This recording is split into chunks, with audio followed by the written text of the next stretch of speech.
John F Kennedy America के सबसे चहेते president में से एक थे।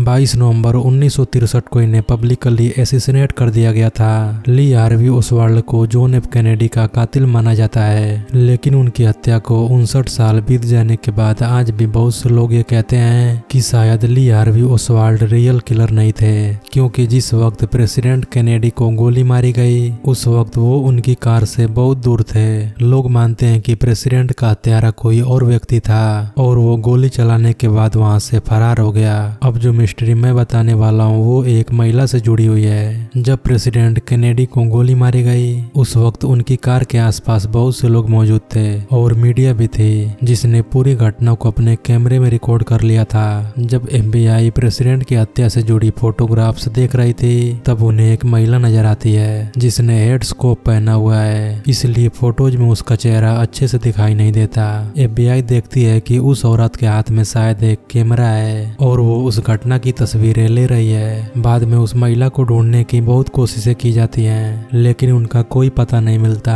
फिर FBI उस औरत से अपील करती है कि वो जो कोई भी है सामने आए और जो भी तस्वीरें उसने अपने कैमरे से ली है वो हमें दे दे ताकि केस में कुछ मदद मिल सके। लेकिन वो महिला सामने नहीं आती। वो कौन थी कोई नहीं जानता। FBI को जिस बात ने हैरान किया वो ये कि घटना के दौरान उस महिला का बिहेवियर काफी स्ट्रेंज था। लोगों को अपनी जान बचाने की पड़ी है, वह इधर उधर भाग रहे हैं और ये महिला बिना किसी फिक्र के फोटोज लेने में व्यस्त है। अब ये तो आज तक पता नहीं चल पाया कि ये औरत कौन थी, लेकिन इसको लेकर बहुत सारी थ्योरी सामने आई थी। एक थ्योरी ये कहती है कि यही औरत असली कातिल हो सकती है और इसके हाथ में कैमरा नहीं बल्कि बंदूक है। इस महिला का बाद में नाम पड़ा बबुस्का लेडी, क्योंकि इसने अपने सिर पे जो हेड स्कोप पहना था उसे आमतौर पर रशियन ग्रैंड्स मदर पहनती हैं और रशियन लैंग्वेज में ग्रैंड्स मदर को बबुस्का कहा जाता है। इस वीडियो में आप इतिहास के ऐसे ही अनसुने और दिलचस्प घटनाओं के बारे में जानोगे जिनके बारे में शायद ही आपने आज से पहले कभी सुना हो। Number 1, shroud of Turin. ये एक ऐतिहासिक कपड़ा है जो कि इटली के ट्यूरिन शहर के saint John the Baptist church में रखा हुआ है। अगर आप इस कपड़े को ध्यान से देखोगे तो इसमें एक आदमी की छवि बनी हुई है। कहा जाता है कि यह तस्वीर ईसा मसीह की है। माना जाता है कि ईसा मसीह को सूली पर चढ़ाए जाने के बाद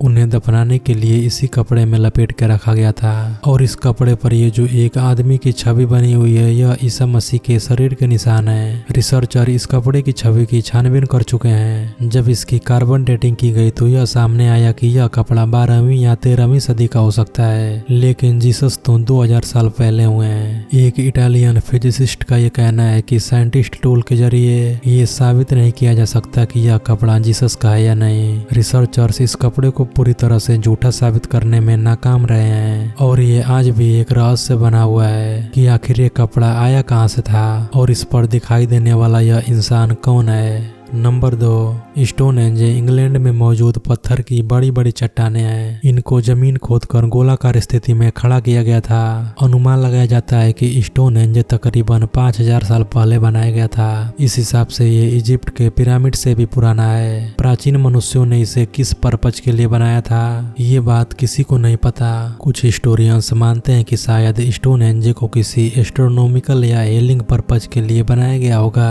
रिसर्चर्स मानते हैं कि उस जमाने में लोगों के पास जिस तरह के औजार मौजूद थे उसे देखकर ये लगता है कि इसके निर्माण में सैकड़ों साल लगे होंगे। नंबर 3, अमेरिका के ओहियो राज्य में सन 1895 में एक ऐसी घटना हुई जिसे सुनकर आप हैरान रह जाएंगे। उस समय ओहियो शहर में सिर्फ 2 गाड़ियां हुआ करती थी और आश्चर्य की बात है कि दोनों ही गाड़ियां आपस में टकराकर दुर्घटना का शिकार हो गई थी। ये काफी हैरान करने वाली बात है कि पूरे शहर में सिर्फ 2 गाड़ियां हैं और दोनों ही आपस में टकरा जाएं। नंबर 4, इस तस्वीर में जो शख्स आपको इस महिला के साथ दिख रहा है इस शख्स का नाम है सैम बलार्ड। 2010 में 19 साल की उम्र में वह अपने दोस्तों के साथ पार्टी कर रहा था। तभी उसके दोस्तों की नजर सामने रेंगते हुए एक घोंघे की तरफ पड़ी और उन दोस्तों ने एक दूसरे को डेयर दिया कि कौन इस घोंघे को खा सकता है। इसे सुनते ही बिना सोचे समझे सैम ने उस घोंघे को उठाया और निगल लिया। इस पर उसके सारे दोस्तों ने उसे शाबाशी दी, लेकिन ये कहानी यहीं खत्म नहीं होती, क्योंकि इसके बाद जो हुआ उसे सुनकर आपके होश उड़ जाएंगे। क्योंकि इस घटना के बाद जैसे ही सैम अपने घर पहुंचा उसकी टांगों में तेज दर्द होने लगा। इसके बाद उसे तुरंत हॉस्पिटल ले जाया गया, जहां डॉक्टर्स ने पाया कि जो घोंघा सैम ने खाया था उसे रेड लॉन्गवॉर्म डिजीज थी, जो अब सैम को हो चुकी थी और वो बीमारी धीरे धीरे उसके ब्रेन तक पहुंच चुका था, जिसकी वजह से सैम का पूरा शरीर पैरालाइज हो गया और 400 दिन तक कोमा में रहने के बाद आखिरकार 2019 में सैम की मौत हो गई। और इस तरह से दोस्तों की लगाई हुई एक छोटी सी शर्त सैम के लिए जानलेवा साबित हुई। Number 5, great wall of China का नाम तो आप सभी ने सुना ही होगा, लेकिन शायद आपको ये बात पता नहीं होगी कि इस दीवार को बनाने के लिए लगभग 20 लाख से भी ज्यादा लोगों को काम पर लगाया गया था और उनसे जबरदस्ती काम करवाया जाता था। इतना ही नहीं, उन मजदूरों से तब तक काम करवाया जाता था जब तक उनकी मृत्यु नहीं हो जाती। उसके बाद सम्राट चीन ने एक ऐसा नियम निकाला कि जहाँ जहाँ से वो दीवार होकर जाएगी उस दीवार का निर्माण का सारा खर्च वहीं के लोगों के ऊपर डाल दिया गया। आप इसी बात से इस चीज का अनुमान लगा सकते हैं कि उस वक्त कितना ज्यादा तानाशाही रही होगी। Number 6, Martin Pistorius south Africa में रहने वाला एक 12 साल का बच्चा था। उसकी जिंदगी काफी खुशी से गुजर रही थी कि जनवरी 1988 में उसके साथ एक ऐसी घटना हुई जिसने उसकी जिंदगी को पूरी तरह से बदल के रख दिया। उस दिन जब वो स्कूल से अपने घर वापिस आ रहा था तब उसने बताया कि उसके गले में थोड़ी सी खराश है। घर वालों ने उसकी इस बात पे ज्यादा ध्यान नहीं दिया, लेकिन कुछ दिनों बाद उसकी हालत धीरे धीरे बिगड़ना शुरू हो गई। कुछ ही दिनों बाद उसका अपने शरीर पर नियंत्रण ही लगभग खत्म हो गया और उसके साथ साथ मानसिक रूप से सोचने और समझने की क्षमता और यहाँ तक कि याददाश्त भी कमजोर हो गई। और जब तक घर वाले उसके इलाज के लिए उसे कहीं लेकर जाते तब तक वो कोमा में जा चुका था।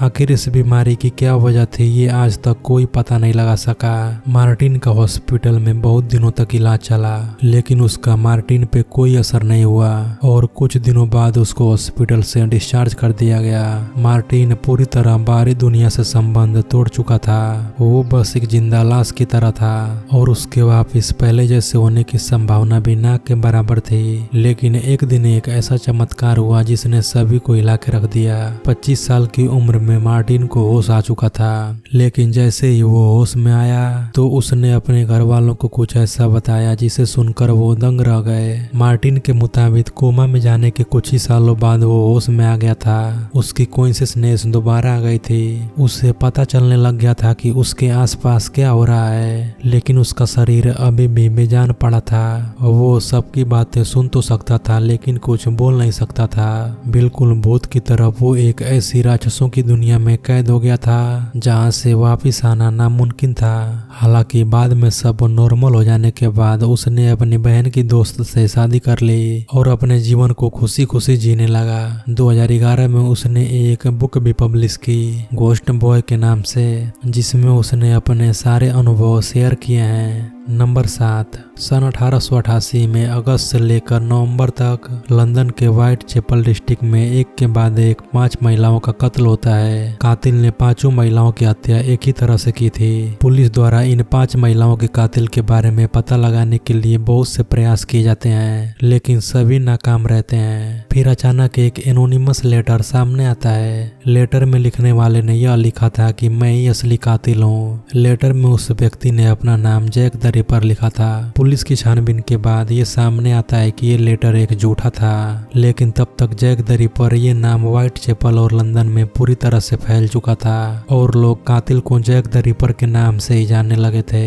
तमाम कोशिशों के बावजूद ये पता नहीं चल पाता कि वह 5 मर्डर करने वाला व्यक्ति आखिर कौन था। ये बात आज भी अपने आप में एक मिस्ट्री है। नंबर 8, क्या आप इमेजिन कर सकते हैं कि 15th सेंचुरी में एक पेंटिंग में यूएफओ का दिखाई देना? शायद आप माने या ना माने, लेकिन बहुत से इतिहासकार ये मानते हैं कि हमारे पूर्वजों को भी किसी एलियन जैसी हस्ती का आभास था और ये एलियंस वगैरह की बातें हमारी दुनिया में नई नहीं है। हिस्टोरियंस मानते हैं कि पुराने समय से लोगों को आकाश में यूएफओ नजर आते रहे हैं, यहाँ तक कि उस समय के आर्टिस्ट ने अपनी पेंटिंग में भी इन्हें कैप्चर किया था। उनमें से एक थे इटली के पेंटर डोमिनिको गिरालैंडायो, इन्होंने 15th सेंचुरी में एक पेंटिंग बनाई थी, मैडोना विथ सेंट जियोवानिनो।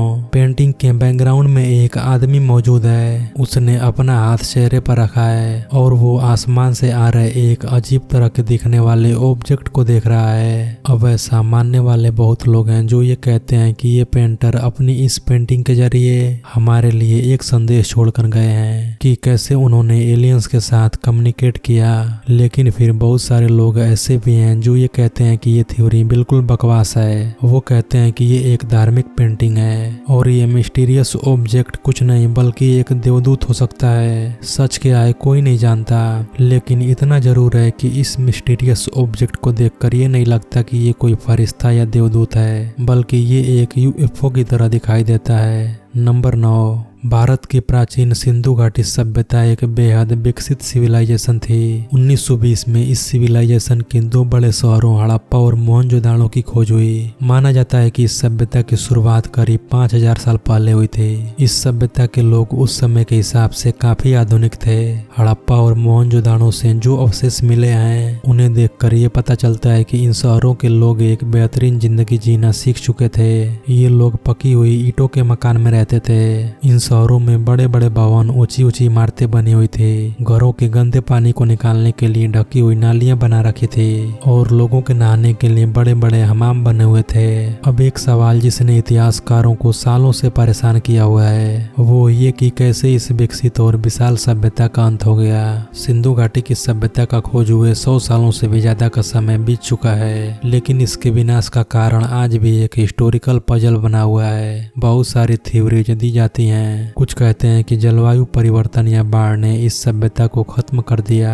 कुछ कहते हैं कि कोई महामारी फैली थी और कुछ मानते हैं कि यहाँ आर्यों ने हमला किया था। खैर जो भी हो, लेकिन आज भी ये बात अपने आप में एक रहस्य है कि आखिर कैसे इतनी विकसित और विशाल सभ्यता का अंत हो गया। तो दोस्तों ये रही हमारी आज की वीडियो। आपको ये वीडियो कैसी लगी हमें कमेंट बॉक्स में जरूर बताएं। सो मिलते हैं अगले किसी ऐसे ही नॉलेजेबल वीडियो के साथ।